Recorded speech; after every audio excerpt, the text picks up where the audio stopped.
बिस्मिल्लाहिर्रहमानिर्रहीम। अस्सलामुअलैकुम। इल्म की बात देखने वालों को राव कमर रिजवान नई वीडियो में खुश आमदीद कहता है। दोस्तों, फिरौन की पैदाइश कैसे हुई? फिरौन के वालिदैन कौन थे? फिरौन की पैदाइश उस जोड़े के घर ही क्यों हुई थी? यही हमारी आज की वीडियो का मौजू होगा। और आज हम आपको मिस्र के मशहूर फिरौन तूतनखामन की जिंदगी के दिलचस्प और शर्मनाक हकायक बताएंगे। मगर वीडियो में आगे बढ़ने से पहले आपसे गुजारिश है कि अगर आपने अभी तक हमारा चैनल इल्म की बात सब्सक्राइब नहीं किया है तो अभी सब्सक्राइब कर लें। साथ में बेल नोटिफिकेशन को ज़रूर ऑन कर लीजिएगा ताकि लेटेस्ट अपलोड होने वाली वीडियोस आप तक बर वक्त पहुंचती रहें। वीडियो को लाइक करें, शेयर करें अपने दोस्तों के साथ और कमेंट बॉक्स में अपनी राय का इजहार लाजमी कीजिएगा। दोस्तों, कदीम मिस्र पर 30 खानदानों ने हुकूमत की थी, यानी सैकड़ों फराईने मिस्र वहां हुक्मरानी करते रहे और फिरौन मिस्र के बादशाह का लक़ब या टाइटल था। तमाम फराईने मिस्र में कदीम मिस्र के फिरौन तूतनखामन को आम तौर पर एक तिलिस्माती बादशाह के रूप में पेश किया जाता है और मिस्री कदीम तारीखी तज़करों में भी और उसे बहुत ही हैबत और जलाल वाला फिरौन तस्वुर किया जाता है। और नवंबर 1922 में जब तूतनखामन का मकबरा मिला तो दुनिया उसके शहर में गिरफ्तार हो गई और उसने दुनिया को तब्दील करके रख दिया। दोस्तों, तूतनखामन का मकबरा सदी की सबसे बड़ी दरियाफ्त थी और उस मकबरे को खोदने, महफूज रखने और जुमरा साजी की पेचीदा अमल के लिए रकम जमा करने के लिए लॉर्ड कर्नारवन ने टाइम्स अखबार के साथ एक खुसूसी मुआहदे पर दस्तखत किए, जिसके तहत टाइम्स अखबार को दुनिया भर की प्रेस को उस मकबरे से मुताल्लिक खबरें और तस्वीर देने का हक हासिल था। दोस्तों, तूतनखामन के छोटे से मकबरे में 5000 से जायद अशिया मौजूद थीं। सोने के मुजस्समों और जेवरात से सजे हुए डब्बों और कश्तियों के अलावा रोजमर्रा जिंदगी में इस्तेमाल होने वाली अशिया जैसे कि रोटी और गोश्त के टुकड़े, दालें और खजूरें वगैरह शामिल थीं।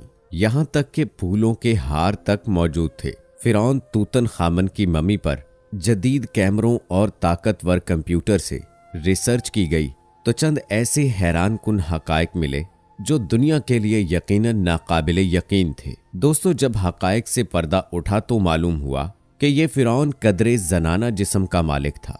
उसका बायां पांव टेढ़ा था और बीमारी और कमजोरी की वजह से वो छड़ी के सहारे चलता था। दोस्तों, तूतनखामन उसके वालिद अखलातून और वालिदा के DNA नमूने के तज्जिए से ये भी मालूम हुआ है कि उसके वालिदैन आपस में सगे बहन भाई थे और उनके शर्मनाक ताल्लुक से इस फिरौन की पैदाइश हुई थी। यानी फिरौन के वालिदैन आपस में मियाँ बीवी नहीं बल्कि बहन भाई थे और कदीम फराईने मिस्र अपनी बहनों से शादी किया करते थे, जैसा कि शोहराए आफाक और दुनिया की पहली सेलिब्रिटी का दर्जा रखने वाली मलका क्लोपेत्रा ने भी अपने भाइयों से शादी की थी कि मलका अनखसिनामून से तो उसके बाप, उसके भाई और नाना तक ने अपनी हवस का निशाना बनाया था। दोस्तों, माहिरीन आसारे कदीमा का कहना है कि इस फिरौन यानी तूतनखामन की जिस्मानी कमजोरियों की असल वजह भी यही थी कि उसके वालिदैन में भाई बहन का रिश्ता था और उसकी बीमारी जेनेटिक थी। दोस्तों, मौर्रखीन के मुताबिक तूतनखामन आज से तकरीबन 3500 साल पहले मिस्र का बादशाह था। आसारे कदीमा के माहिरीन ने मिस्र में लगभग आज से 4000 साल पुरानी कब्रें दरियाफ्त की हैं, जिनमें एक मकबरा फिरौन की रानी का है जिसका नाम खनत काउस सोइम था। चेक आसारे कदीमा की टीम के मुताबिक ये कब्र फिरौन के शाही घराने की एक ऐसी रानी की है जो मकबरे की दरियाफ्त से पहले तारीख में नामालूम थी। मिस्र के हुकाम का कहना है कि ये मकबरा मिस्र के दारुल हुकूमत काहिरा के जनूब मगरिब में 32 किलोमीटर की दूरी पर वाक़े कदीम रियासत अबू सर के सबसे बड़े कब्रिस्तान में दरियाफ्त हुआ है, जो फराइन के घरानों की 5वीं नस्ल के साथ मंसूब है।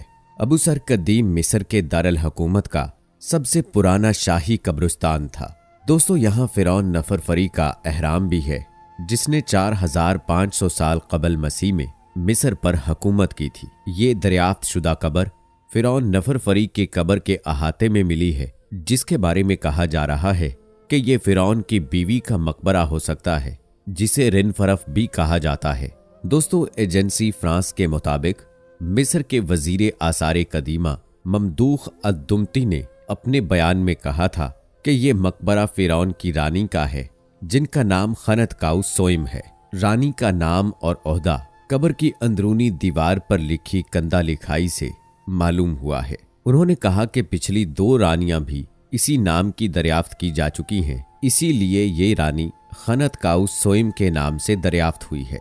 ख्याल जाहिर किया गया है कि रानी का नाम मकबरा तामीर करने वाले हुनरमंदों ने दीवार पर कंदा किया था। अद्दुम्ती का कहना था कि ये पहला मौका है कि जब हमने इस रानी का नाम दरियाफ्त किया है जो अपने मकबरे की दरियाफ्त से पहले तक नामालूम थी। अद्दुम्ती ने मजीद कहा कि इस मकबरे की दरियाफ्त से कि हमें 5वीं नस्ल के शाही घरानों के कुछ पोशीदा पहलुओं से आगाही हुई है, जिसने फराइन की 4थी नस्ल के साथ मिलकर पहले अहराम मिस्र की तामीर का मुशाहिदा किया था।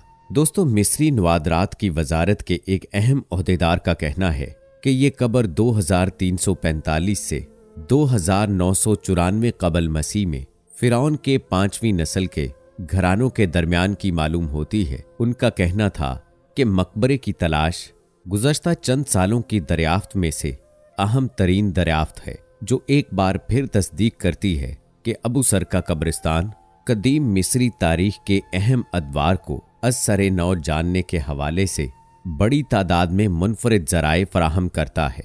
मिस्र में आसारे कदीमा की चेक माहिरीन की टीम 1976 से अबू सर में काम कर रही है और ये अबू सर का कब्रिस्तान कदीम तरीन मिस्र के फिरौनों का कब्रिस्तान समझा जाता है। माहिरीन को मकबरे की दरियाफ्त के साथ 30 बर्तन मिले हैं, जिनमें से 24 चूने के पत्थर और 6 तांबे के बर्तन हैं। इसके अलावा कई दूसरे नवादरात भी इस कब्रिस्तान से मिले हैं। दोस्तों, आज से 3300 साल कबल वफात पाने वाले तूतन खामन, जो कि एक मशहूर फिरौन के नाम से जाना जाता है, ये मौजू भी किसी हद तक इसके एक खंजर से भी जुड़ा हुआ है।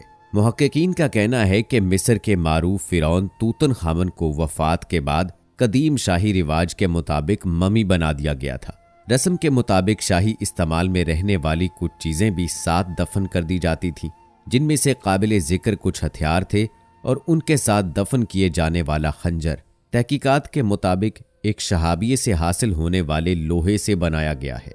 ये हथियार उन 2 खंजरों में से एक है जिन्हें सन 1925 में बरतानवी माहिरीन आसारे कदीमा हावर्ड कार्टर ने दरियाफ्त किया था। बात सिर्फ यहीं तक नहीं रुकी, बल्कि खंजर को जंग ना लगने वाले फल ने तमाम मुहक्किकीन को चकरा कर रख दिया, क्योंकि इस किस्म की धात के कदीम मिस्र में मौजूदगी कोई मामूली सी बात हरगिज नहीं थी। एक रिपोर्ट के मुताबिक मिस्र और इटली के मुहक्किकीन ने इस खंजर के लोहे की बनावट की तस्दीक करने के लिए बैरूनी एक्सरे की तकनीक को इस्तेमाल किया और इस तहकीक की मरकजी किरदार मुसन्निफ डेनेलिया कोमेला का कहना है कि शहाबी लोहे में वाज़े तौर पर बड़े पैमाने पर एक धाती अंसर जिस्म मौजूद भी है। तो दोस्तों, ये तो साइंसदान और आसारे कदीमा के लोग आज तहकीकात कर रहे हैं, लेकिन अगर बात की जाए मुसलमानों की, तो उन्हें ये खबर आज से 1450 साल पहले, यानी मगरिब के इल्म में आने से 150 साल कबल ही नबी करीम सल्लल्लाहु अलैहि वसल्लम ने सुना दी थी,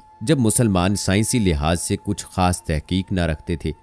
और आज आप यकीनन नबी करीम सल्लल्लाहु अलैहि वसल्लम की खबर और कुरान के इस मुनफरिद मौजज़े के मोतरफ होंगे। उम्मीद है दोस्तों कि हमारी आज की ये वीडियो आपको पसंद आई होगी। इस वीडियो की पसंदीदगी के इजहार के लिए इसको लाइक करें, शेयर करें अपने दोस्तों के साथ।